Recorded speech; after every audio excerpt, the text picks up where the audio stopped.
तर नागपुरात आयुर्वेदिक औषधांच्या नावाखाली नागरिकांच्या आरोग्याशी खेळ सुरू असल्याचा प्रकार समोर आलेला आहे। कामराज कॅप्सूल ही आयुर्वेदिक औषधात लैंगिक उत्तेजना वाढवण्यासाठी वापरलं जाणारं ॲलोपॅथिक औषध मिसळल्याचं तपासात समोर आलं। नागपूरच्या गणेशपेठ पोलीस ठाण्यामध्ये संबंधितांविरोधात गुन्हा दाखल करण्यात आला। एका मोठ्या रॅकेटचा अन्न आणि औषध प्रशासनानं भांडाफोड केला।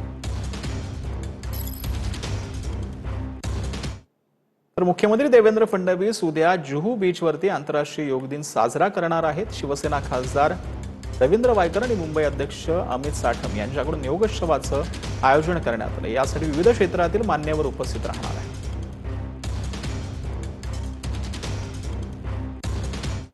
तर रत्नागिरीच्या संगमेश्वर तालुक्यात गवारेड्याचा कळपाचं दर्शन झालेलं आहे। तालुक्यातील धामापूर धामणी परिसरात गवारेड्याचा मोठा कळप मुक्त संचार करत असल्याचं पाहायला मिळतंय। सह्याद्री पट्ट्यातून खाली उतरत आता गवारेडे अनेक वर्षांनंतर मानवी वस्तीकडे वळताना दिसतात।